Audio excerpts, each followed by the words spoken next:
Yo, what up, crypto fam? Let me make sure I share this out everywhere.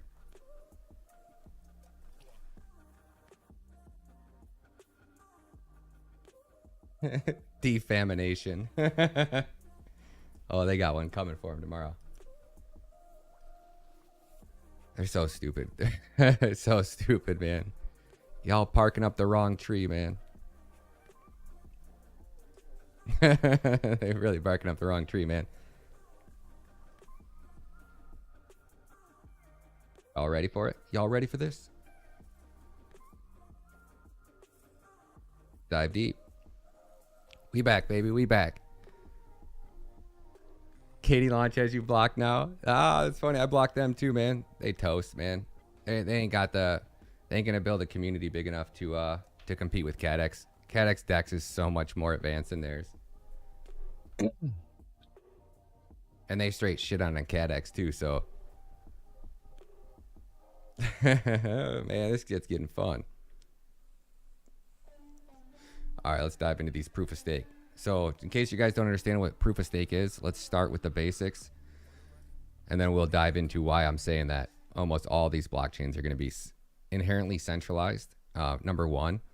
And number two, they all have this Ponzi-nomic, you know, the rich get richer architecture. And they can try to, you know, add governance tokens and do all this shit to try to make themselves seem more decentralized. But, you know,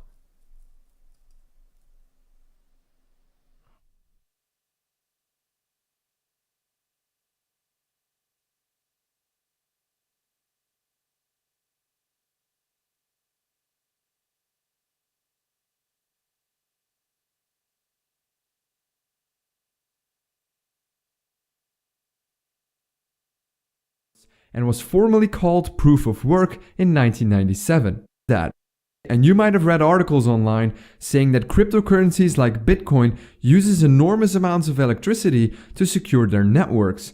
But why is that? And more importantly, what are the alternatives? Mining new coins takes a lot of computing power because of the Proof of Work algorithm. The idea was first introduced in 1993 to combat spam emails and was formally called Proof of Work in 1997. However, the technique went largely unused until Satoshi Nakamoto created Bitcoin in 2009. He realized that this mechanism could be used to reach consensus between many nodes on a network, and he used it as a way to secure the Bitcoin blockchain. However, the proof of work algorithm works by having all nodes solve a cryptographic puzzle. This puzzle is solved by miners, and the first one to find a solution gets the miner reward. And this has led to a situation where people are building larger and larger mining farms like this one. According to Digiconomist, Bitcoin miners alone uses about 54 terawatt hours of electricity, enough to power 5 million households in the US or even power the entire country of New Zealand or Hungary. But it doesn't stop there. Proof of work gives more rewards to people with better and more equipment. The higher your hash rate is, the higher the chance that you'll have to create the next block and thus receiving the mining reward. To increase chances even further, miners can come together in what's called mining pools. They combine their hashing power and distribute the rewards evenly across everyone in the pool. So to sum it up, proof of work is causing miners to use massive amounts of electricity, and it encourages the use of mining pools, which makes the blockchain more centralized as opposed to decentralized. So to solve these issues, we have to find a new consensus algorithm that is as effective or better than proof of work. In 2011, a Bitcoin Talk forum user called Quantum Mechanic proposed a new technique that he called proof of stake. The basic idea is that letting everyone compete against each other with mining is just wasteful. So instead, proof of work uses an election process in which one node is randomly chosen to validate the next block. Oh yeah, small difference in terminology here. Proof of stake has no miners, but instead has validators. And it doesn't let people mine new blocks, but instead mint or forge new blocks. Validators aren't chosen completely randomly. To become a validator, a node has to deposit a certain amount of coins into the network as stake. You can think of this as a security deposit. The size of the stake determines the chances of a validator to be chosen to forge the next block. It's a linear correlation. Let's say Bob deposits $100 into the network while Alice deposits $1,000. Alice now has a 10 times higher chance of being chosen to forge the next block. This might not seem fair because it favors the rich, but in reality it's more fair compared to proof of work. With proof of work, rich people can enjoy the power of economies at scale. The price they pay for mining equipment and electricity doesn't go up in a linear fashion. Instead, the more they buy, the better prices they can get. But back to proof of stake. If a node is chosen to validate the next block, he'll check if all the transactions within it are indeed valid. And if everything checks out, the node signs off on the block and adds it to the blockchain. As a reward, the node receives the fees that are associated with the transactions inside this block. Okay, but how can we trust other validators on the network? Well, that's where the stake comes in. Validators will lose a part of their stake if they approve fraudulent transactions. As long as the stake is higher than what the validator gets from the transaction fees, we can trust them to correctly do their job. So you guys understanding this right now? So what we have so far, well, I'll let this play through and then I'll explain it right at the end of it for you guys. Because if not, they'll lose more money than they'll gain. It's a financial motivator and holds up as long as the stake is higher than the sum of all the transaction fees. If a node stops being a validator, his stake plus all the transaction fees that he got will be released after a certain period of time. Not straight away, because the network still needs to be able to punish you should they discover that some of your blocks were actually fraudulent. So the difference between proof of work and proof of stake are quite significant. Proof of stake doesn't let everyone mine for new blocks and therefore uses considerably less energy. It's also more decentralized. How is that?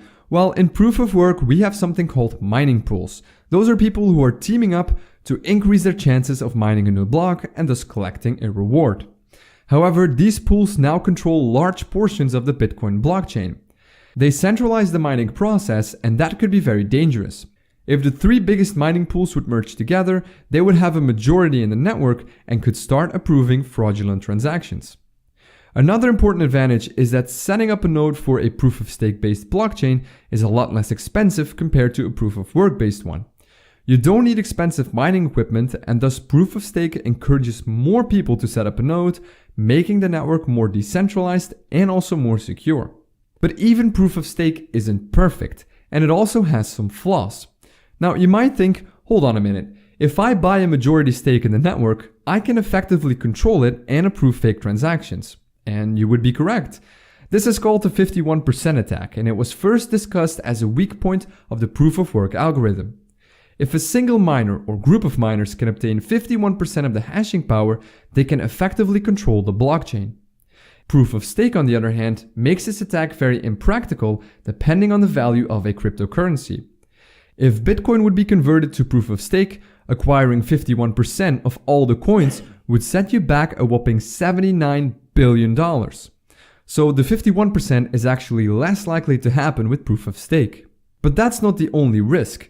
Proof of stake algorithms also have to be careful how they select the next validator. It cannot be completely random because the size of the stake has to be factored in. But at the same time, the stake alone isn't enough because that will favor rich people who will get chosen more frequently, will collect more transaction fees, become even richer, and thus increase their chances of being chosen as a validator even further. There are a number of proposals to fix this, like coin age-based selection, for instance. Another potential problem is when the network chooses the next validator, but he doesn't turn up to do his job. This could easily be solved by choosing a large number of backup validators as a fallback.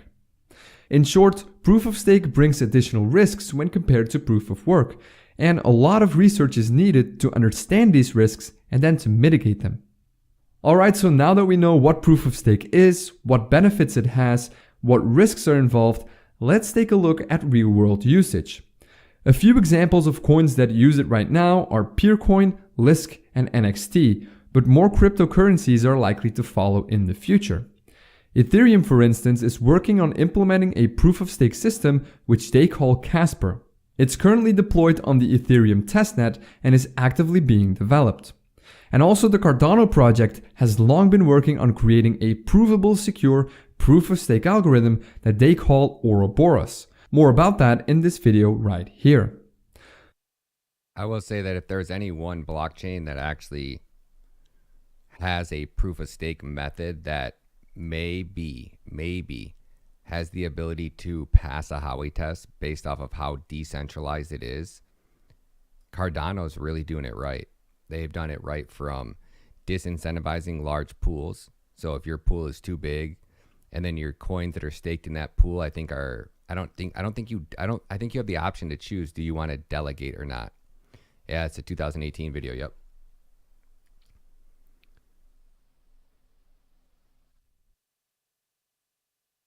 So now let's watch the Ethereum 2.0 upgrade, right? Because this is where should be very clear, right?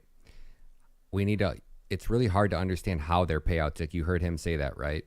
How are they disincentivizing the rich from getting richer? I think on Solana right now, I want to say 50 validators make up for like 90% of the transactions that are getting verified.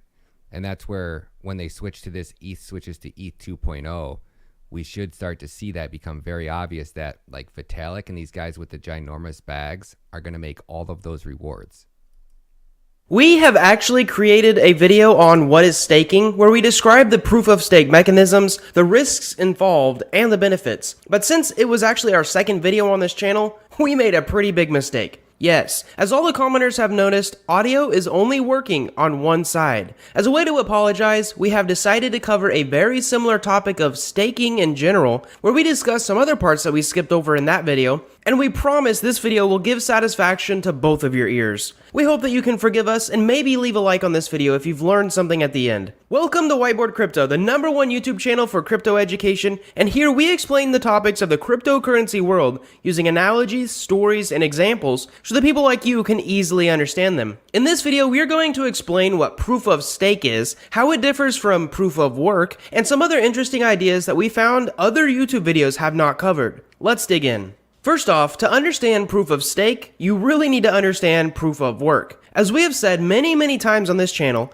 you guys seem to learn best through analogies, so we're going to use one. Imagine that there's a foot race, and a bunch of people line up to the starting line. There are people that are 6 foot tall, there's people that are 4 feet tall, there's guys, there's girls, some people have injuries, others have just drank a Red Bull, some are old, some are young, and we have a little bit of everyone at this race line. Boom goes the gun, and everyone starts running. Whoever wins this race gets a big reward. Here's something important though, there's no second or third place trophies. There's no participation trophies either. This is kind of how proof of work actually works, except instead of one race, there are continuously races back to back. You don't have to be a genius to know whoever wins one race will likely win a bunch of others, simply because they may be in the best shape with the best conditioning. However, with proof of work, there is some luck involved. So even the small players, the dude who is on crutches at 75 years old, does have a chance to win. Even if it's a long ways away, he's still got a chance. For example, maybe everyone ahead of him gets struck by lightning,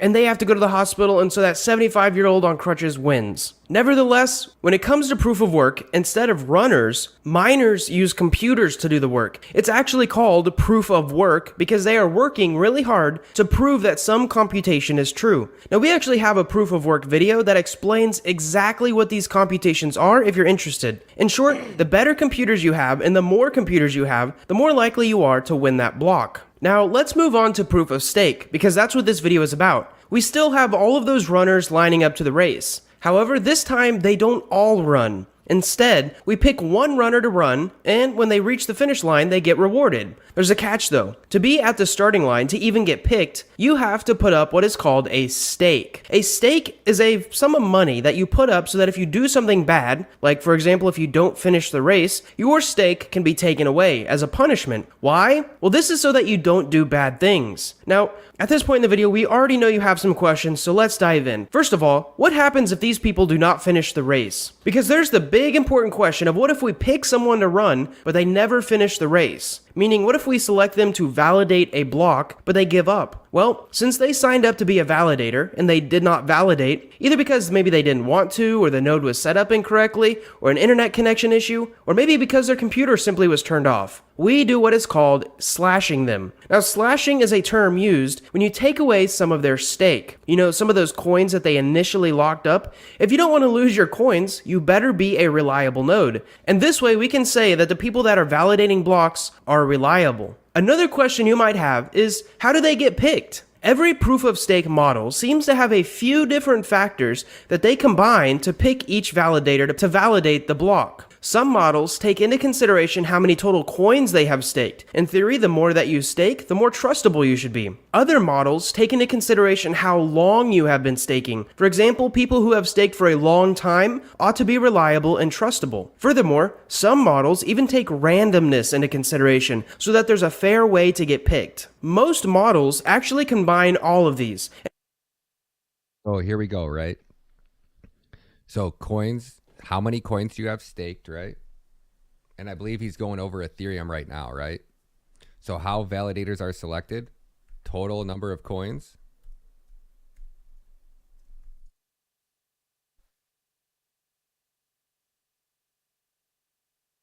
total time staked, right? So who do you think was the first person to stake their Ethereum coins? Who do you think is the person with the most amount of Ethereum coins?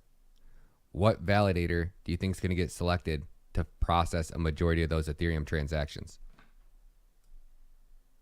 And if you want to know the specifics of a specific coin, you'll have to read the specific blockchain's white paper. Another question that is worth asking is, how short or how long is the race? Well, in proof of work, we make the race longer the more people that run. In other words, we make the work harder and harder as more people try to race. This way, blocks aren't solved too quickly, but they also aren't solved too slowly. However, in the terms of proof of stake, the race, or the validation computation, is shortened so much so that a single computer can actually solve it fairly quickly. In some cases, even a modern smartphone could solve the problem. Take this in comparison to millions of expensive Bitcoin miners out there mining for 10 minutes to solve a single block. The last important question is, what if someone cheats? If someone cheats, or if they perform any type of fraud, like maybe they give themselves free coins, or maybe they make a fake transaction, they are then fact-checked, and if the fact check is proven wrong, then their stake is removed. Now, this is actually the purpose of staking in the first place, to make sure that people aren't joining and just sending themselves a bunch of free crypto. Instead, we make it so that anyone can fact-check a validator's block, and if they find an issue, there's a way to report it, and then that validator will lose some, if not all, of their staked coins. So by now you probably have a pretty good understanding of how proof of stake works, and maybe why it's better than proof of work. Now, hear that key part there where he says that validators that are malicious or bad actors, right? They are putting up their staking rewards. So if they go to try to verify a transaction or try to slide in some extra coins, because when you're minting a block, right, you're telling that block exactly what transactions took place, where they went, and how they went there, right? So if you're a validator, I don't know what blockchain is. I can't think of the one that got corrupted, but they had a corrupt validator.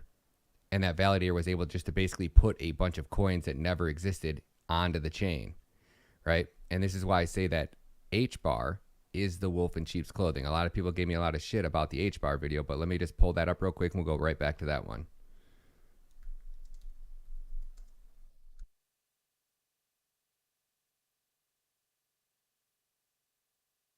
Which I'll leave a link to in the description.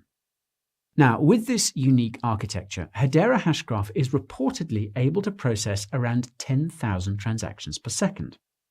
I should also probably mention that Hedera is smart contract compatible. Hashgraph actually works.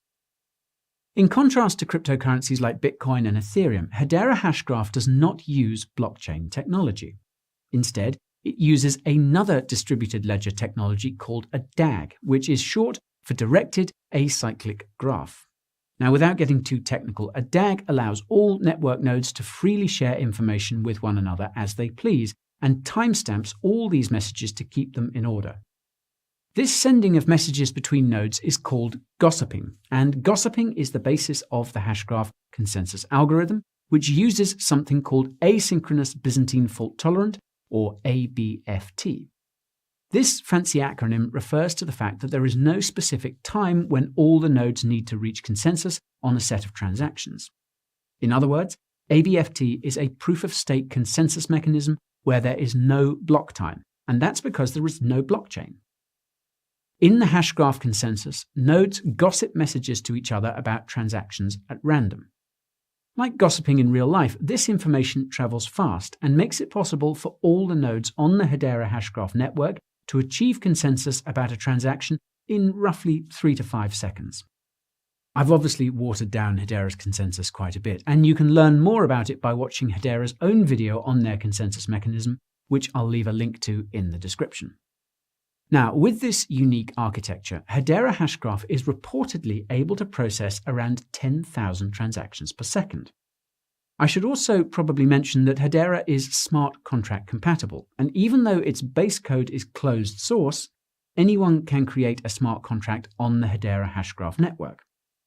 There is just one small problem, and that's that Hedera's claims about the efficiency of its network do not appear to be entirely accurate.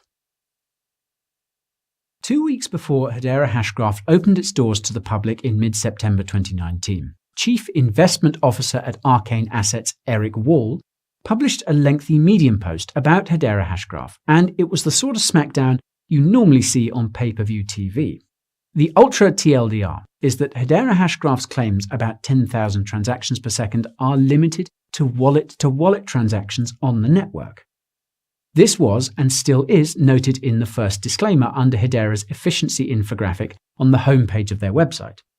According to Hedera's own documentation, the TPS for all other transactions is 10. That's it. 10 TPS. To be fair, the screenshot of this documentation in Wall's Medium post is over a year old, and though I haven't been able to find the updated TPS for other transactions, I reckon it's gone up since then. However, Wall also notes in his Medium post that a 10k TPS is impossible for smart contracts on Hedera hashgraph because Hedera leverages the Ethereum virtual machine, and the EVM itself can only take in a maximum of 300 transactions per second due to how it interacts with computer hardware. So you guys see this right now? Anything that is EVM compatible is going to be limited, from the sounds of it, to 300 TPS. In response to Wall's Medium post, Hedera hashgraph's technical lead Paul Madsen fired back with his own article titled, quote, "Counter FUD." The TLDR on that one is basically, no, you're wrong. Now, I would take more time to unpack Madsen's reply were it not for the fact that Wall struck back with another Medium article titled, quote, Counter FUD, where he eats through just about every counter-argument Madsen served up. In all seriousness, though, if you have the time, I do recommend reading through all 3 articles and making your own decision as to who is right. I'll leave links to those in the description if you're up for it. If you're already convinced that Hedera has been stretching the truth with its TPS claims, you might be wondering if there's some solace to be found in the tokenomics of Hedera hashgraph's native cryptocurrency, HBAR. There really isn't. Allow me to explain. HBAR has a maximum supply of 50 billion, and I'll just pretend I didn't see the documentation that suggests Swirlds could increase that limit whenever it feels like it. So in their HBAR's documentation, right, they have in there that at any time, if HBAR wants to increase their fixed supply of 50 billion, aka increase their max supply of 50 billion at any time they can. And I'll get to why they probably put that little clause in there. Hedera hashgraph sold 17% of HBAR's total supply in a series of simple agreement for future token sales to accredited investors around the world. Now, in case you didn't know, accredited investor is code for rich people. There were apparently 3 SAFT sales which took place in 2018, which saw the HBAR token sold for anywhere between 1/10 of a cent to 12 cents apiece. So, congrats to the early investors on that one. Although there are not many details about the earlier SAFT sales, the final round of SAFT sales is detailed in a Hedera blog post from August 2018. The blog post reveals that no more than about 800 investors participated in the final round of SAFT sales. Now, while I was not able to find any information about how many investors participated in the earlier HBAR SAFT sales, I suspect there were not very many. This is because Hedera Hashgraph revealed in December 2019 that the poor price action of the HBAR token was due to SAFT investors constantly dumping their HBAR tokens on the market. Hedera's solution to this was to give even more HBAR tokens to SAFT investors who agreed to delay receiving the tokens they'd been allocated. An update about this, quote, SAFT exchange offer from October 2020 seems to note that over 1.4 billion bonus HBAR tokens would be distributed to SAFT investors in Q4 of 2020. This suggests two very troubling things. Firstly, it suggests that a substantial portion of SAFT investors took Hedera Hashgraph up on the offer, meaning that they did not see any value in the project. Secondly, this offer also works out to a release of nearly 3% of HBAR's total supply in just a few months. To make things worse, that same blog post notes that Hedera's governing council had voted unanimously that the tokens allocated to Hedera's founders should not be subject to a lockup because, quote, the board ultimately determined that a formal lockup would not provide any benefit that could not be equally achieved through public notice and ongoing transparency. And this is just the tip of the iceberg. Hedera Hashgraph's economic incentives are quite frankly some of the worst I've ever seen. Hedera Hashgraph knows this too. They actually hired an economic consulting firm in 2019 to improve their network incentives. Here are a few pain points I'm sure that consulting firm has already identified. Even though Hedera Hashgraph is a proof-of-stake cryptocurrency, it does not have any slashing. For those unfamiliar, slashing is when a validator node loses some of its staked crypto because it engaged in malicious behavior. So do you guys with this so far? Do you understand what he just said there? Right? So when you're running or managing or validating a proof of stake chain or a network, right? In order to disincentivize people from being malicious actors, meaning doing whatever they want, adding more coins to the blockchain, doing whatever they want. Like if you're a validator, you can manipulate transactions, but they don't because they get slashed if they get malicious. So when we're talking about HBAR, who are the validators on HBAR? Their consortium. Google, IBM, Verizon, T-Mobile, and the list goes on. Swirled. So not only does Swirled, the founders of the HBAR, right, they get 10% of all rewards, right? The only people that make any money when the network gets busier on HBAR outside of your 5 or 10% APY that you might get staking it somewhere, right? These validators, Google, Verizon, big business, get all the money. And they also, if say Verizon had one of their HBAR nodes up running at a warehouse somewhere, and then somebody at the team was just having a bad day and decided to maliciously hack that node, they could start putting in fake HBAR coins out into circulation, right? Because they're not going to get punished for anything. And then one employee could probably print 1 million HBAR tokens, get them into circulation, get them over to an exchange, sell them and dump them before anybody even realized what was going on, pretty much. This is why I say HBAR is the wolf in sheep's clothing. The only people that make money when HBAR is getting busier is the consortium. And what the consortium's doing is they're getting rewarded. Like you just heard them, he just said that they're getting extra HBAR every month. And then their HBAR that they've already got is not locked up. So they get rewarded in HBAR every month. They want to shill it. Google's part of it. So maybe HBAR things trend and do all these things that other blockchains don't because, Google is part of their consortium. Such as attempting to manipulate transactions. Now, in Hedera's defense, I also wouldn't want to deal with Google or IBM if their HBAR stakes ever got slashed. After all, these tech giants can be naughty from time to time. So there we go. HBAR is not getting any, it's just the worst, right? Out of all blockchains, like this is when I tell people, like I got HBAR blocked from people even saying that word on my channel. It's such a bad blockchain. It's not even a blockchain. Number one, it's a DAG. It's such a bad crypto project that I don't even want to talk about it. And anybody that invested in it obviously has no clue what they're effing doing. Because if that's what you think is going to solve the future, you think people are going to use HBAR, you think HBAR is decentralized? No. HBAR is ran by the most elite legacy players, and it was designed specifically to do nothing but suck money out of retail investors and reward these big elite players. Now let's pick up where we left off. However, let's get into the transition. Proof of work is a very successful consensus mechanism simply because, in theory, anyone can join the network, even if they have a really small or less powerful computer. However, as the network grows, the cost to join becomes even more, because those small, less powerful computers can still join the network, but they're playing a luck game. They could still win, but it's unlikely. The idea is, if you have an old laptop laying around, you might as well mine, right? That's the idea. Well, it is actually a good idea to move from proof of work to proof of stake when a network grows very large. You don't want to do it too early, because then the coin holders who stake their coins might be able to join together and actually perform what is called a 51% attack. And you don't want to do it too late, because there may be lots of people wasting massive amounts of electricity and the use of those computers. That is actually one of the reasons Ethereum is moving from proof of work to proof of stake. You guys know what whiteboard crypto's rates are? I think it's like 10 or 15,000 or 8,000 per video. Who do you think hired Whiteboard Crypto to make this video and push the narrative, right?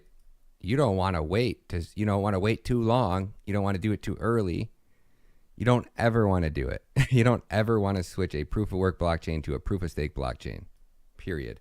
Because they are wasting a ton of electricity. Ethereum is actually at the sweet spot right now. There are enough people interested that there's no sizable whales out there, which means the risk of 51% attack is much lower. If Ethereum actually started off as a proof of stake mechanism, it may have not become so successful. In fact, this channel was started because I got interested in Ethereum mining. I could use my computers to earn useful money. This led me down the rabbit hole of how to learn how it all worked, and then my friend Nico and I started sharing it with you. So a lot of coins don't necessarily start out at proof of stake, they actually start out as proof of work, and then when they get large enough, they switch to proof of stake. So this begs the question, will Bitcoin change to proof of stake? In short, no. The code of Bitcoin is not coded to switch its consensus mechanism from proof of work to proof of stake, and the creator, Satoshi Nakamoto, is actually unknown and remains unknown, so the code will stay unchanged. The only way that Bitcoin could switch to proof of stake is through what is called a fork. And if you don't know what a fork is, definitely subscribe, because our video on forks is coming out pretty soon. So what would it take to change Bitcoin to proof of stake? In fact, Bitcoin is only changed if there is a fork. Now basically, a fork is a change in code, and for that code to be accepted to be changed, we would need 51% of everyone in the Bitcoin network to agree to the change for it to actually change. If 51% of the entire network agreed, the code that is running Bitcoin could change to proof of stake. But that is highly unlikely, because a large majority of the Bitcoin community wants to keep the code as original and pure as possible. In a sense, they want to keep the code the same as it was written as much as possible, other than fixing major bugs. Now, let's talk about economics, because there are economics involved with proof of work and proof of stake. In proof of work, you are basically investing in computer hardware and electricity. Now, this incentivizes people to find a way to get cheaper electricity that we hope is cleaner, but in reality, there's no reason that miners should use clean energy unless it's more affordable. In terms of computer hardware, we saw what profitable Ethereum mining actually did to graphic card prices. In fact, prices of GPUs that are a few years old are higher than the original MSRP that they sold at, simply because miners could earn such a high return. This incentivizes the growth of faster computing and the increase of production for equipment manufacturers. In proof of stake, however, what is incentivized? Well, to become a miner, you simply have to buy the coin. You do have to have some specific hardware, but that's usually not that expensive to buy. So instead of investing in the hardware and electricity, you are actually investing in the native coin itself, which, by supply and demand, would put a lot more demand on the coin since it can actually produce an income. This means switching from proof of work should increase the price of a coin by inherently increasing the value of what that coin can do. So lastly, we want to talk about something called Delegated Proof-of-Stake, which is like proof of stake's cousin. Instead of setting up a validator node yourself, hoping that your computer stays online all the time and that your internet connection is reliable, you can actually stake your coins and then use your voting power to delegate to someone else who has that validator node set up correctly. This way, you can vote without needing special equipment or knowledge. Delegated Proof-of-Stake has its benefits and its drawbacks, and if we get enough comments on this video about it, maybe we'll create a specific video on it. I think that about wraps it up for this video on Proof of Stake. If you want to learn some more, you can go check out our other video with only one side of audio called What is Staking. Thank you guys so much for watching this video. Yo, what up, Branch? Good to see y'all. Not scammed out. What up, homie? Stewie the Craze. What up, homie? Good night. KDA Miner, thanks for all your help, man. I appreciate it big time. Marshman, what up? Drew, what up? Good to see y'all. Crypto Rick. So now let's see if we can't find the Ethereum 2.0 white paper.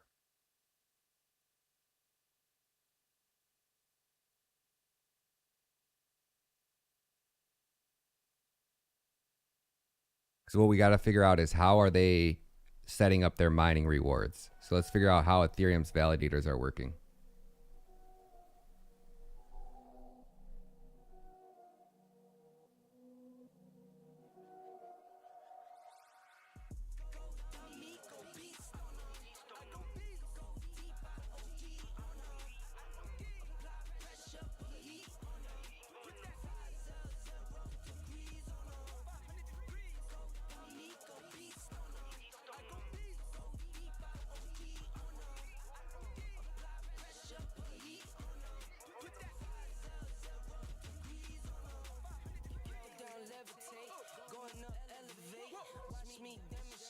To participate as a validator, a user must deposit 32 Ethereum into a deposited contract and run 3 separate pieces of software: an execution client, a consensus client. Oh, sorry, I can't read 2 things out. So to participate as a validator, a user must deposit 32 Ethereum into a deposited contract and run 3 separate pieces of software: an execution client, a consensus client, and a validator. On depositing their Ethereum, the user joins an activation sequence that limits the rate of new validators joining the network. Once activated, validators receive new blocks from peers on the Ethereum network. The transaction delivered in the blocks are executed, and the block signature is checked to ensure that the block is validated. The validators then send a note. The validators then send a vote called then something in favor of the blocks across the network.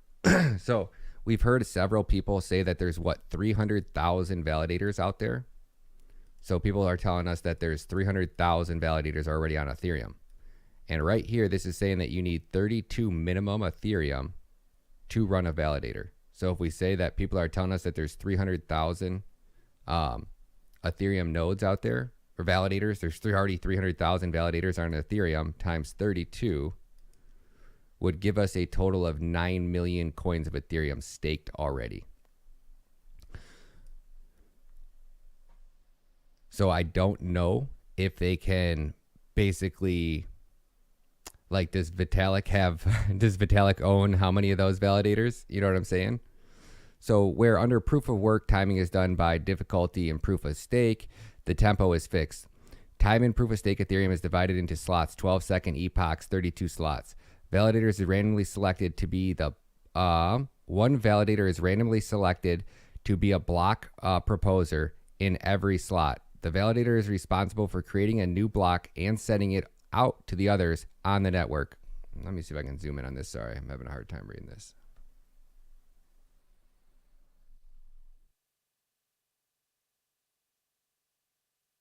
There we go. You guys still see it? All right, cool. So the validator is responsible for creating a new block and sending it out to other nodes on the network. Also, every slot, a committee of validators is randomly chosen, whose votes are used to determine the validity of the block being processed. Finality. A transaction has finality in a distributed network when it is part of a block that cannot change without a significant amount of ether getting burned. On proof of stake, this is managed using checkpoints. Blocks, the first block in each epoch is a checkpoint. Validators vote on a pair of checkpoints that is considered to be valid. If a pair of checkpoints attracts votes, representing at least 2/3 of the total staked Ether, the checkpoints are upgraded. The more recent the two targets become justified. The earlier of the two is already justified because it was the target in the previous epoch. Now it is upgraded to finalized.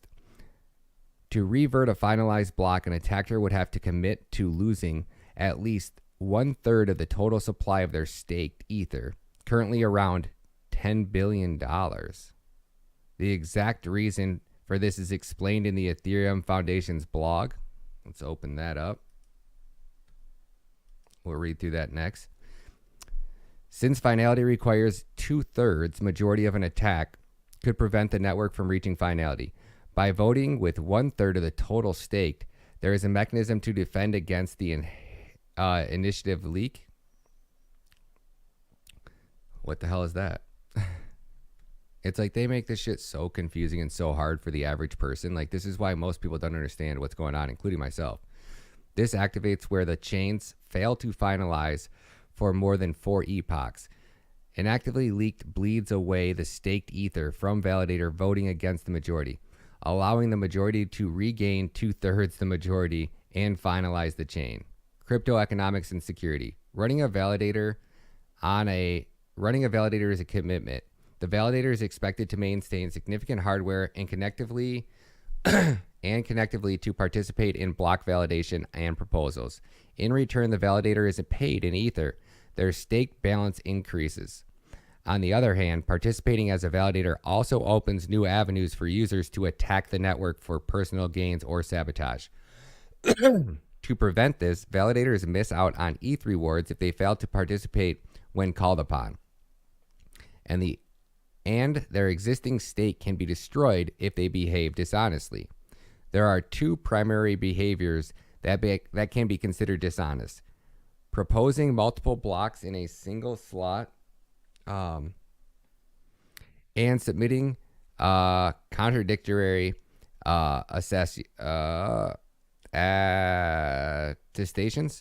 The amount of Ether slash depends on how many validators are being slashed at around the same time. This is known as a correlation penalty, and it can be minor, up to 1% of the staked single validators slashed away from their owner, or it can result in 100% of the validator's stake getting destroyed. Massive slash event. It is imposed halfway through a forced exit period that begins with an immediate penalty, up to 0.05 ETH on day 1, the correlation penalty on day 18, and finally ejects from the network on day 36. They receive minor attestation penalties every day because they are present on the network but not submitting votes.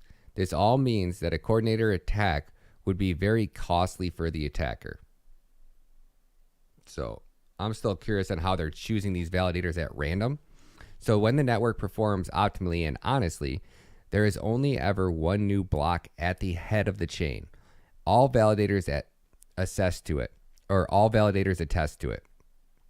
However, it is possible for a validator to have different views on the head of the chain due to the network latency, or because a block producer has equivated. Therefore, consensus clients require an algorithm to decide which one of Therefore, the consensus requires an algorithm to decide which one to favor. The algorithm used in proof-of-stake Ethereum is called LMG Ghost. And it works to identify the forks that has been greatly weighed on attestation in history. Man, this would be so nice if this was in, like, these are the things that most time you catch in a Medium article, so I can just click the play button. The threat of a 51% attack, security, pros and cons. Proof of stake is younger and less battle tested. Proof of stake is more complex to implement than proof of work. Users need to run their pieces of software to participate in Ethereum's proof of stake compared to on the proof of work network.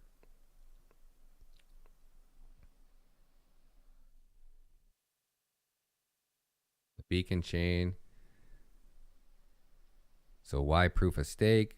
Proof of stake, how I learned to love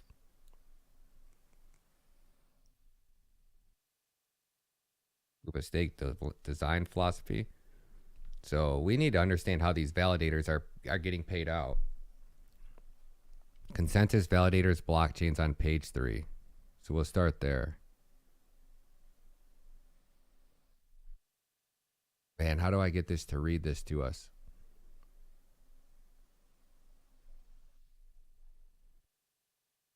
Our goal is to create a consensus protocol, or protocol for short, from this point on, which is an agreed suite of algorithms for a set of equities, nodes, blah, blah, blah, to follow in order to obtain consensus history, their state, even if the network is unreliable and or if the validators are malicious.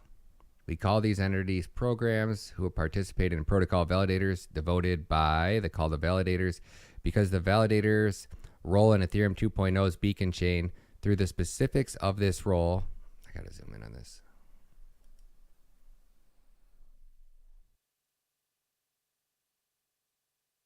Probably throw some jams on so you guys don't have to hear me stutter my way through this one.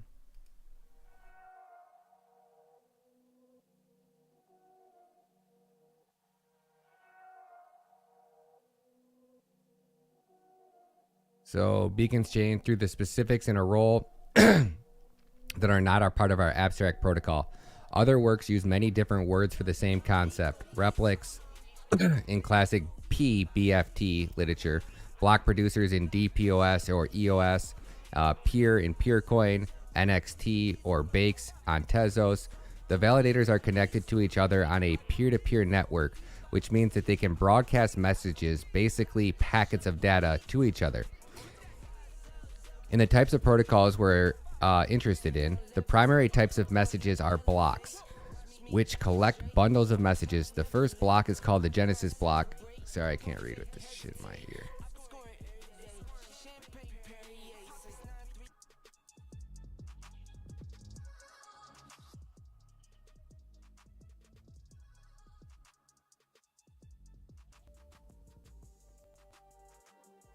There we go. So the first block is called the Genesis blocks and an initial blank slate or state. Other blocks are descriptions of the state transactions, which a pointer to the parent block. So I don't give a fuck about any of that. I want to know how validators are paid. So assume the goal of the protocol is to keep a ledger of every validator's accounts balances. Then their collective state is the ledger. And each block captures the state transaction, such as a monetary transaction from one validator to another. I'm going to just skim through this. I'm going to see if I can find that part really quick. Messages and views. We want validator rewards. Blocks heights.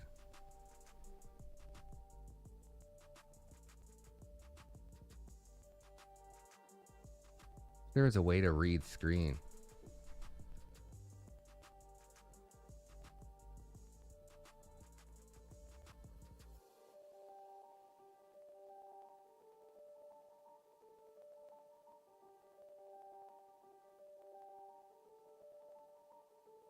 There's no way for me to get that to read it. It'll take me so long to read through this whole thing.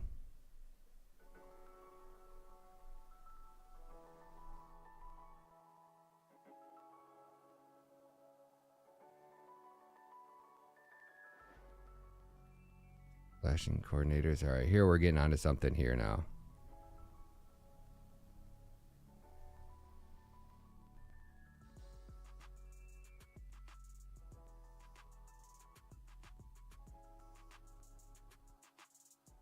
So we now shift our paper's focus to a family of blockchains designed with proof of stake in mind. To start, we assume that we have a set N validator V equals V1, Vn, and that each validator has an amount of stake, a positive real number describing the amount of collateral. We make the further assumption that the average amount of the stake for each validator is 1 unit. So the sum of the total stake is N. All of the operations involving stake will be in linear. So this scaling does not change the situation and makes the bookkeeping easier. We also assume that validators sets the stake size and are fixed for stakes.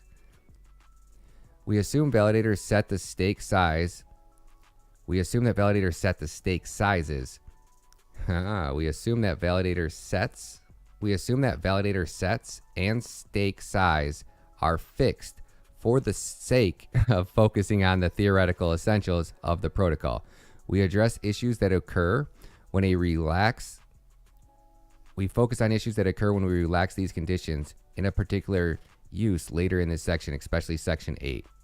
So, a fork choice rule. A function fork where given g identifies blah, blah, blah, blah, blah. Formally determined function, given away that g returns to the set of f blocks. The key concept we use defines the ingredients are acetitions, which are votes embedded in the message, for which blocks should have the head of the chain. To prevent validators from double voting or voting in protocol breaking ways, we enforce slashing conditions, which can be used to destroy a validator's stake, incentivizing validators to follow the protocol rules. I want to know what the fucking, how you guys are choosing your validators.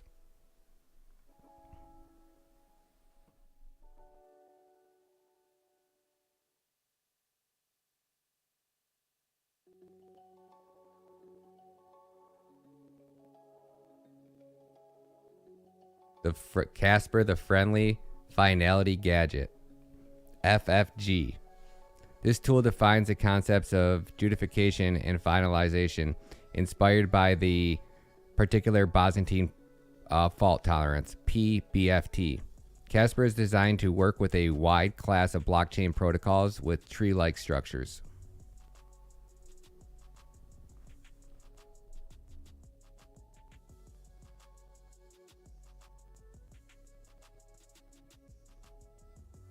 You just take a look at what they're trying to do here, and you're like, "Fuck, man!" Like, I just don't understand how anybody thinks that this is gonna be like with the like every single proof of stake chain has pretty much been hacked, right? Like, proof of work is what really gives you that airtight security. Could you imagine trying to write this in Solidity, on what a nightmare this would be? And nobody's figured out how to scale or how to shard. And this just gets 7 years they've been working on this. 7 years. And there's been no like groundbreaking revolutionary breakthroughs outside of like the ZK rollups or snarks. But even that, like, Vitalik was like, "Oh yeah, that's a really great idea, but you know, it would take us 5 years to go that route."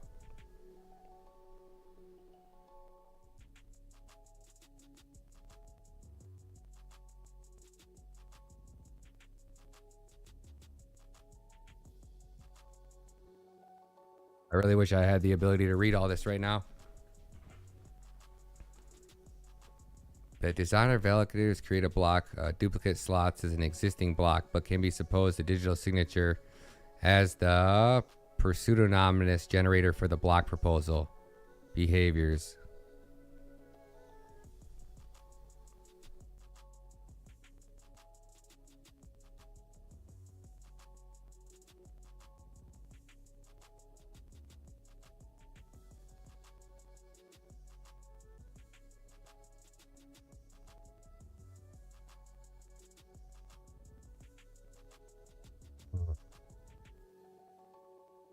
Let's see if we can find any YouTube videos on it.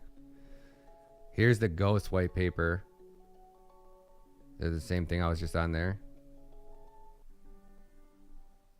The exact same thing.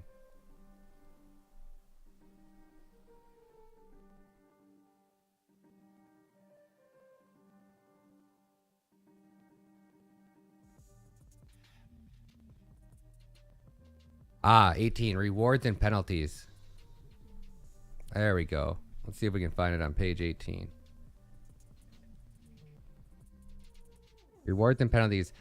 A validator should be rewarded, i.e. have stake increase for either including valid acetitions in his or her proposed block, in the beacon chain specs proposed rewards, or attesting to the correct block, which is justified and finalized as the chain grows. Meanwhile, a validator should be penalized or have stake decreased for violating slashing conditions.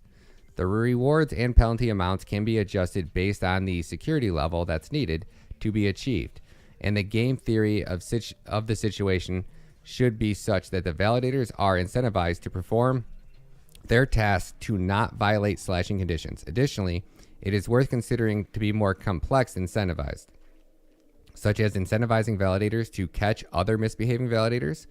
While this makes for potentially interesting game theory work, adding a layer of analysis of those parameters is distracting for the scope of this paper, where we are focused on the consensus aspect of Gasper. To be pragmatic, we extract this analysis away by assuming these rewards and penalty mechanisms provide enough game theoretically incentivization, such as the following holds. Honest validators follow the protocol. Any honest validator seeing a slashing condition violates will slash the dishonest validator. So it doesn't tell us anything about, I mean, I'm sure it does in here. It tells us how they're actually paying that out or how they're selecting their validators. But if it's anything based off of the A, the time that you've been staked, and B, the amount of Ethereum you hold, then it's going to the end result's going to be, you know, the big boy validators make the most amount of money.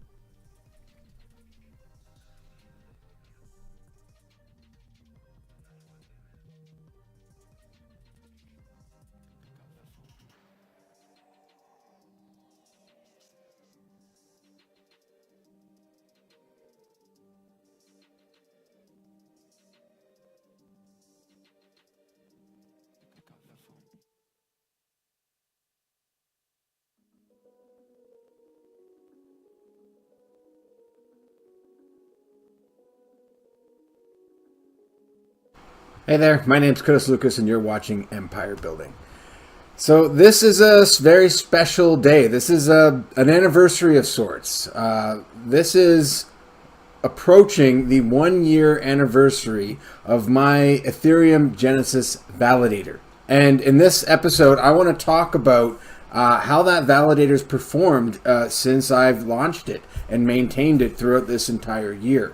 And in the process of sharing this information with you, I also want to take this opportunity to explain a little bit more about how validators work and dispel some of the misconceptions or myths around Ethereum's proof of stake and these validators. I've listened to other YouTubers who have criticized Ethereum's proof of stake model. And I've observed a lot of the information that has been floating around, even on reputable sources, that are completely wrong about this. There aren't very many other YouTubers that I'm aware of that actually run an Ethereum validator. So I promise what you're going to be able to glean from this episode is information you're just not going to get anywhere else.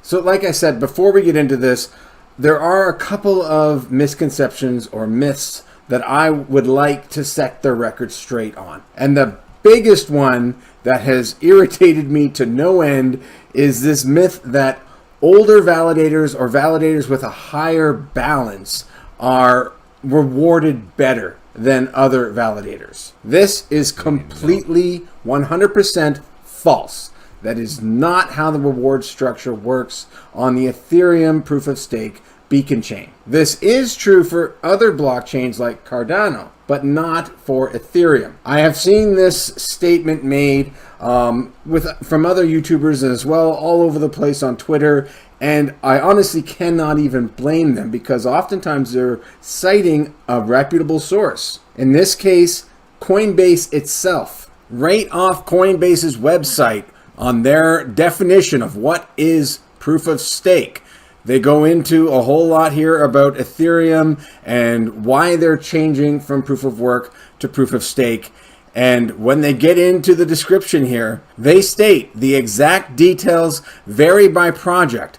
But in general, proof of stake blockchains employ a network of validators who contribute or stake their own crypto in exchange for a chance of getting to validate new transaction, update the blockchain, and earn a reward.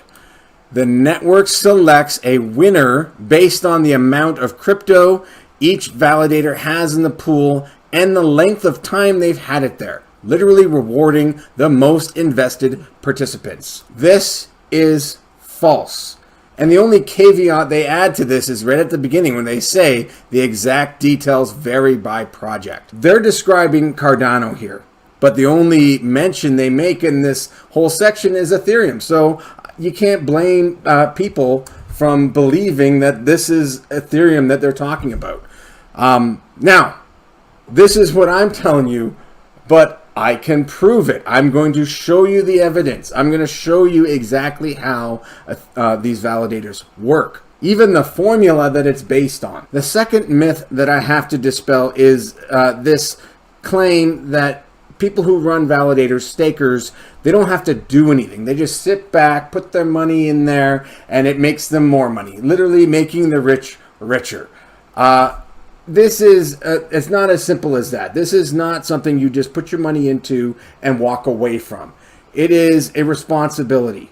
In order to earn that money, you have to maintain that validator. You have to make sure that it is up at all times. You have to make sure that you update it whenever new upgrades or new forks are proposed. So you have to be very much engaged in the Ethereum community and aware of what's happening, those changes that are taking place, and make sure that you maintain that validator.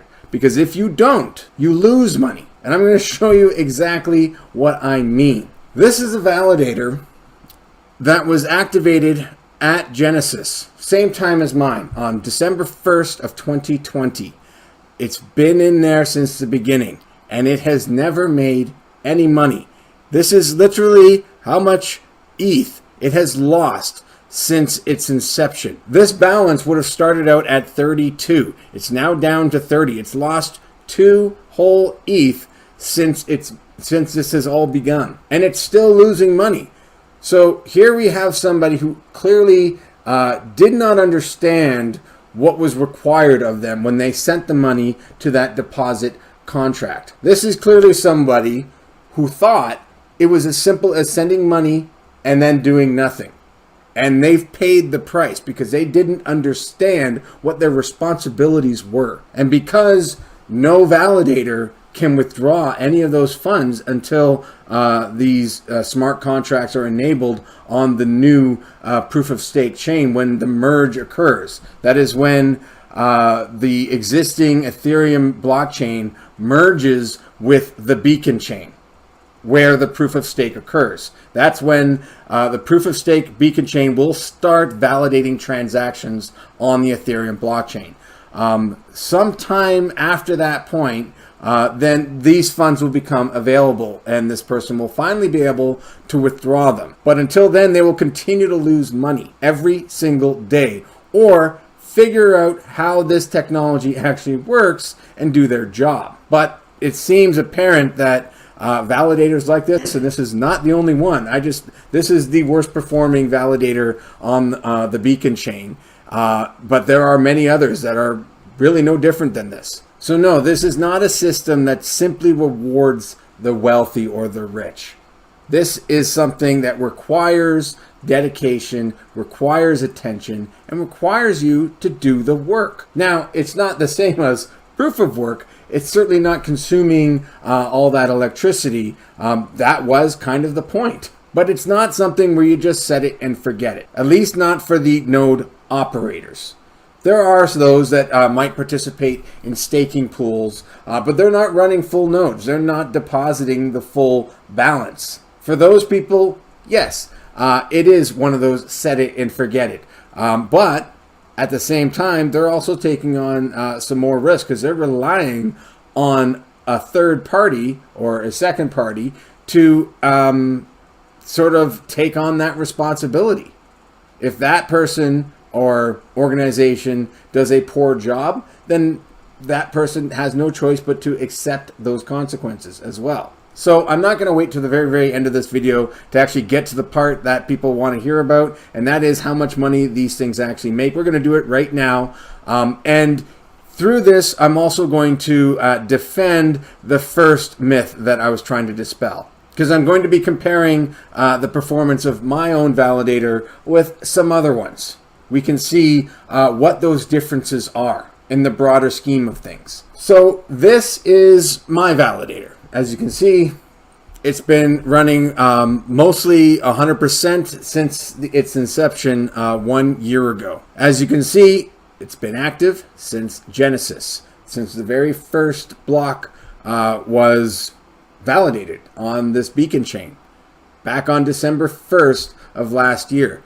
There's another block explorer that actually shows the timeline, and if I just refresh this, yeah, you can see it was 364 days and 18 hours ago. So we got another 6 hours to go to actually reach the official anniversary. But I'm not going to be awake at that time, so we're doing it now. I do remember the day that this thing launched. That was an all-nighter for me.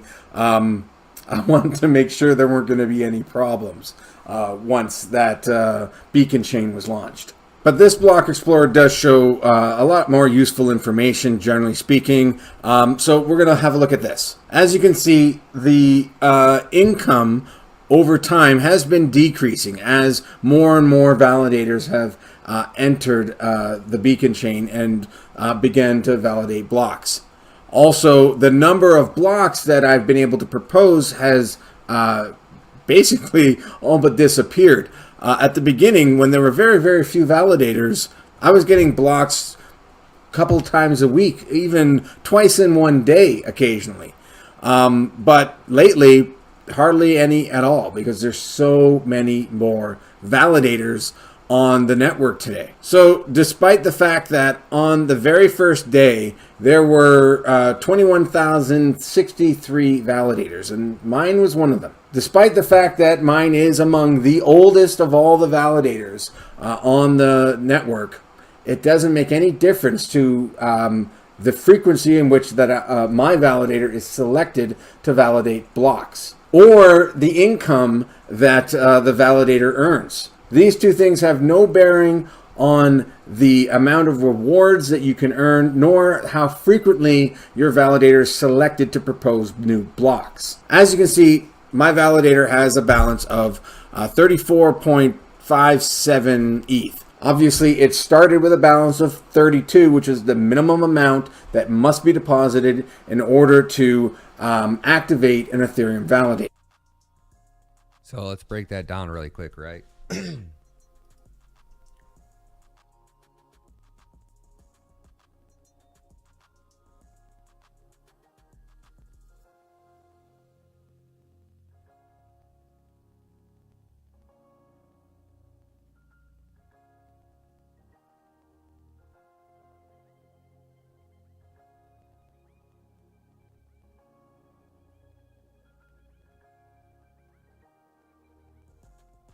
So number one, Vitalik owns 355,000 Ethereum, and that would mean Vitalik owns 11,000 validators. And then the ETH rewards are the highest right now. So this guy staked 32 ETH, and in 1 year he has 34 point, what do you have? 34.5. Right. So best case, your validator earns, and now he's already saying rewards are dropping, 2.5 ETH. So current price point of ETH right now, we just say $2,000. We'll round down or whatever to keep it simple. So that means that this guy's validator, right, is making him roughly 5,000 a year, and that would be best case. Now, if you took your 32 coins of Ethereum, we said it's $2,000 equals $64,000. So if you take that 64,000 You take that 64,000, divide that by Cadena right now at 250. Right, that's 25,000 coins of Cadena. Or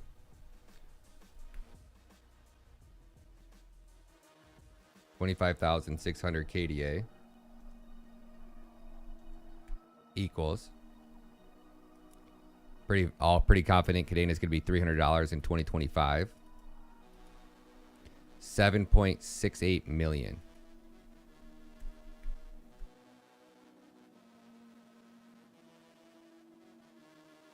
So for the cost it costs somebody to run one Ethereum validator, best case you're gonna maybe make $5,000, or dump your ETH right now, risk no downside, and pack yourself a nice fat bag of Cadena and have potential $7 million, right?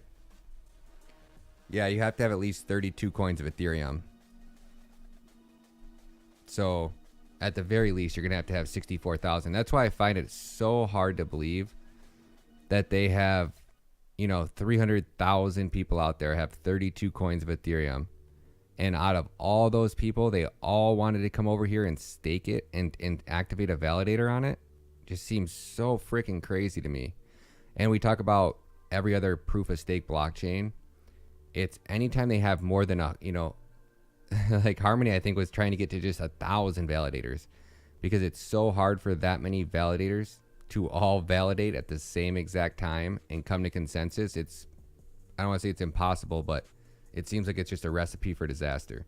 Now, at today's prices, Ethereum is very close to its all-time highs that it reached not long ago, approaching the $4,900 mark, currently at just over $4,700. So at that price, this validator has earned an income of about $12,205. And it shows here that its APR, or actual percent earning, at 5%, but that's actually an average over the last 30 days. That's why I tend to check different block explorers, because since its inception, it's actually earned about 8%. So at today's prices, we're looking at about little over $12,000 over the course of 1 year. So if you guys had to guess, right? Because we know Vitalik set up all of his validators, right? He's got his ETH making money, right? How much you guys think Vitalik's made with his validators and his stake of Ethereum in the last year? This one's going to make you laugh. How much you guys think Vitalik made?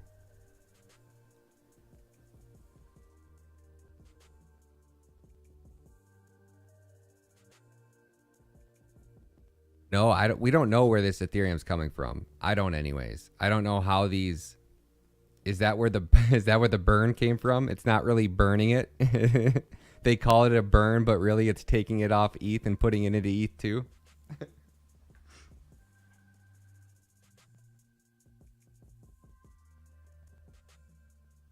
So Vitalik's got 355,000 coins of Ethereum. If he staked that and turned those into validators, 32 ETH per validator, and he had 11,500 validators running, in the last year, Vitalik would have made $57 million. $57 million. No wonder he wants proof of stake to come. His ETH, I don't know if he's making 57 million off his ETH right now. Maybe. In borrowing and lending, he might be making more than that.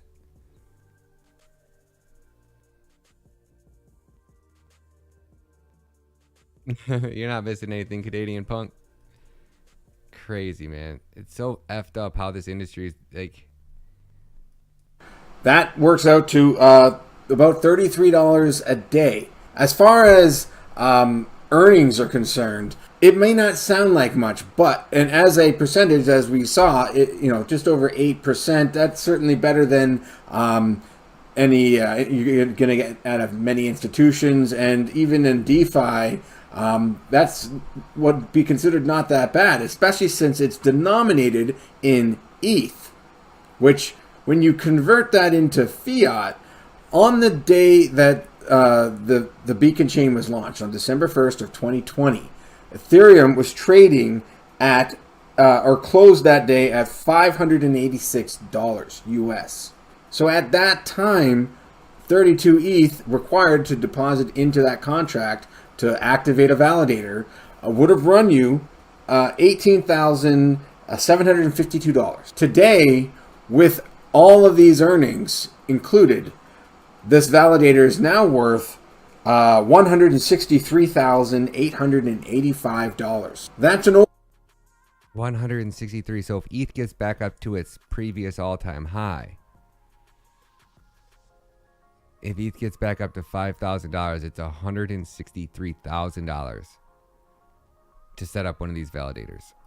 overall return in fiat US dollars of 774%. Not bad for 1 year's return. And like I said, I don't think we're near done yet.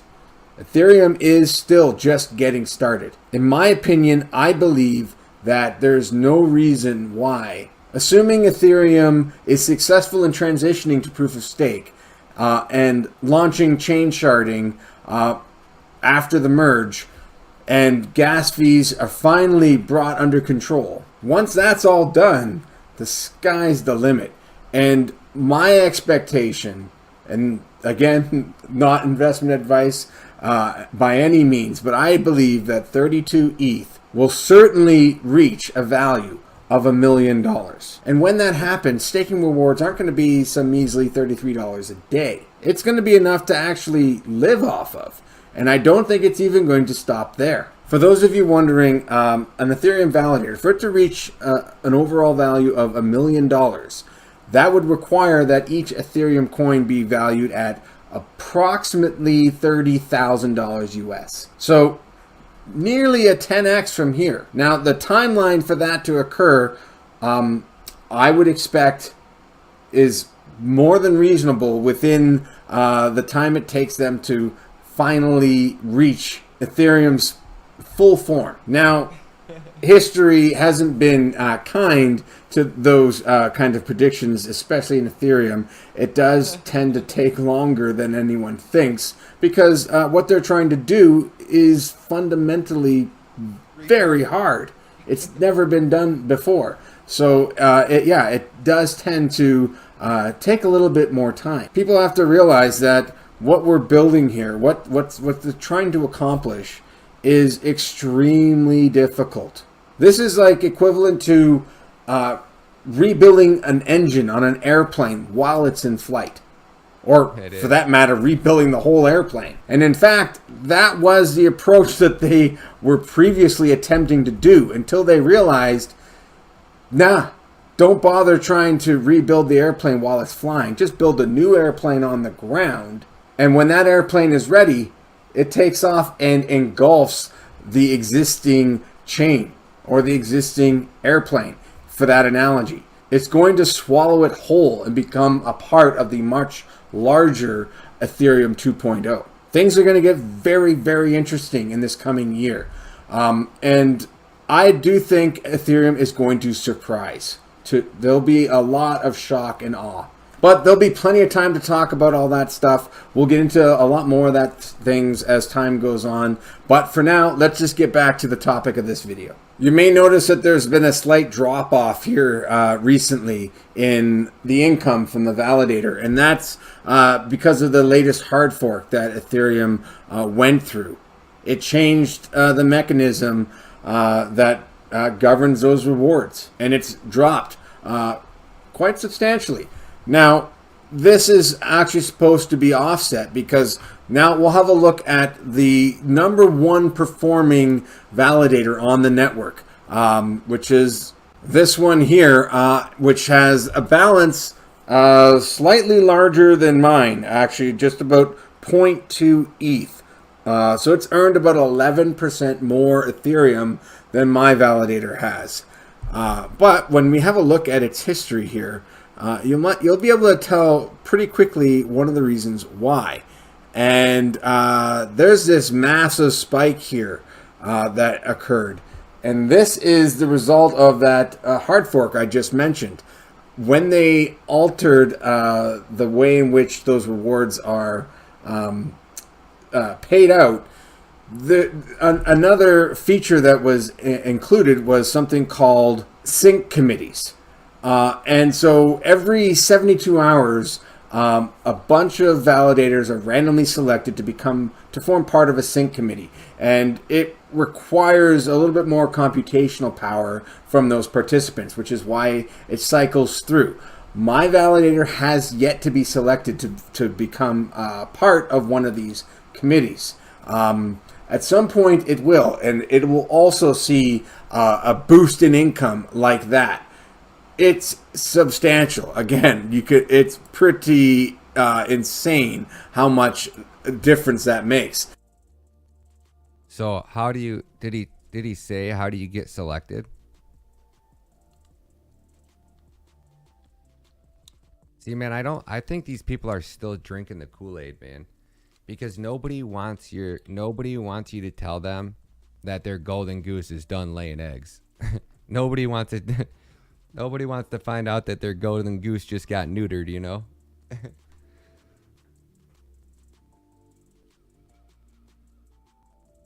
Only the inside guy gets that. That's what I'm curious on. How do you get selected to be on these committees? Because this guy seems like he's been doing this shit since day one. He really seems like he was the first one on it, you know?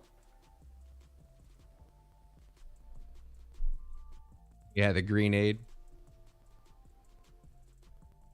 Smoking hopium gets you in the club for sure, man. And in fact, over the course of that 72 hours, the income just so happens to be approximately 0.2 ETH. So as soon as that happens to a validator like mine, then that gap, it's gone.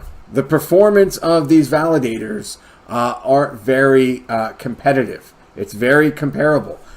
This anomaly that was just introduced not long ago has sort of skewed some of these results now. But soon enough, my validator will get selected. It's just random. I'm just apparently not as lucky as some others. Somebody's got to get picked. That's the point. But that's why the rewards for everybody else, including this one, following that boost in income, theirs also dropped off, just like everybody else. And as you can see, they've also been selected for a couple more block proposals than I have. But yes, it's the same age, also a Genesis validator. They've actually proposed 10 additional blocks compared to mine. But it is completely random. As time goes on... You hear what he said? He said something about Genesis. Like that guy was also a Genesis validator. So I'm wondering, like, do the Genesis validators, you know, get higher APY than a not Genesis validator? Because he just, like, I'm curious on that, because he said, you know, based off the amount of time you've been staked doesn't make a difference. And then he just right there, he goes, well, you know, that guy's the same as me. He's a Genesis validator. So I'm curious on that, if that makes a difference or not. The distance between these validators will start to shrink. The distribution will start to even out. But again, what truly governs the profitability of any of these validators is uptime. If for whatever reason your validator goes down, you'll lose money. And based on this performance of this validator, it's had 100% uptime. It has missed absolutely, it's missed 11 attestations. By comparison, my own validator has missed 239 attestations. Not that big of a deal. That you can see was during the summer months, we've had a whole lot of heat that came around. We had several brownouts. So every time that happened, my validator went down and began to lose a little bit of money. It's not much, but it does, I guess, add up over the long term. But mainly, yeah, it's those differences have become less and less significant. The point here is the way that Ethereum validators are paid is based on the effective balance. And the effective balance cannot be more than 32 ETH. That is the maximum effective balance. You can have less than that, the effective balance, if For example, you're losing money like our friend here. Their effective balance is roughly 30 ETH because they've lost 2. They're below the 32 ETH threshold. If for some reason this person never withdraws any of this money and allows it to run like this, eventually they'll reach that half of the effective balance, so 16 ETH. That's the most you can lose. At that point, your validator is kicked out of the off the beacon chain, and that's it. The ETH will have to be collected or remain there. Really, the point is that once your effective balance reaches 16 ETH or lower, you can no longer operate that validator. And of course, I haven't even mentioned slashings. There's been a lot of those that have happened on the network as well. And that's another way that you can lose a lot of money. But I mentioned the rewards and penalties. There is an actual formula. And as you can see, there's nothing in this formula that references the age of a validator or the overall balance, only the effective balance. There's also this active balance shown in the denominator here, which is interesting because that would actually suggest that validators with an excess of ETH in their validators will actually underperform. But I'm not entirely clear on this thing, on this particular line item, because it is a summation here. But the point is, you can look at the real world examples and see for yourself exactly how these things perform. If you ever want to do that, you can do so by simply going into the validator leaderboard, or anything for that matter, and see how these things perform. I've done that, and I've compared certain validators that are of even newer validators, ones that are far more recent than mine, that actually earn more per attestation or per day, which is direct evidence that the age, having an older validator, does not guarantee that you're going to make any more money. So I do feel like this is kind of running on a little bit long, certainly longer than I expected to go, but there's definitely a whole lot more that I haven't touched on. I'd like to talk about this a little bit more. And what do you guys think that crystal ball there is for? I want one of them. Where'd you get that ball at, man? Validators, man. Validators. You know, ETH is so profitable right now, right? To all these guys that are staking over here, or whatever they got validators set up. Like, these guys are making money hand over fist. Still running miners, and you're getting paid by your miners are getting tons of ETH. And then you're taking that ETH and you can put that ETH over here into a validator.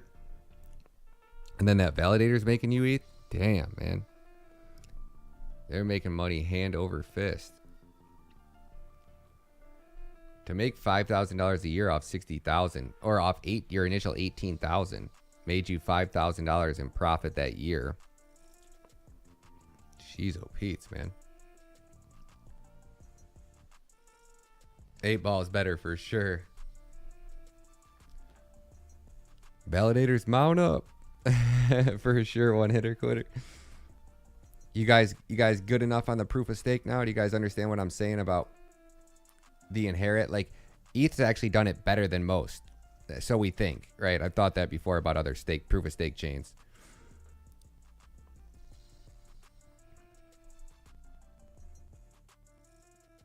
But here's the website that he's using, right?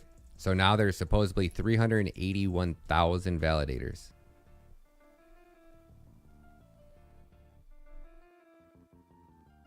It's the whole sharding thing, right? Like, going to proof of stake, I think they could do it, right? As a single chain blockchain, going to proof of stake, I don't think it would be a hard thing to do whatsoever.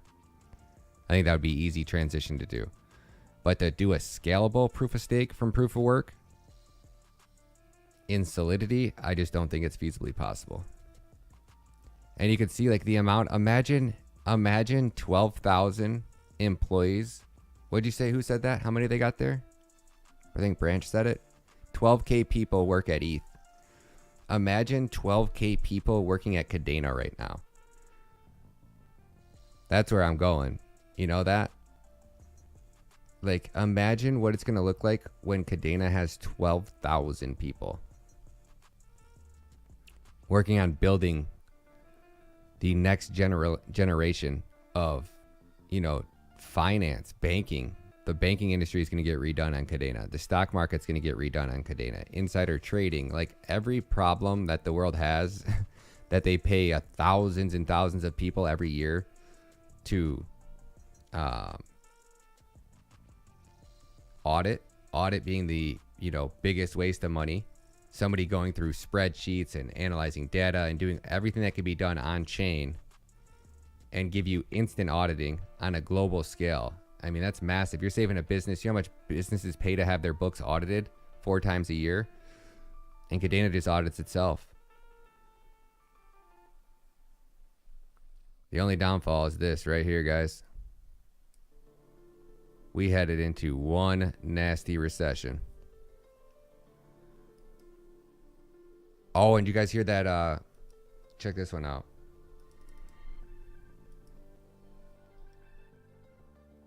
I get roughly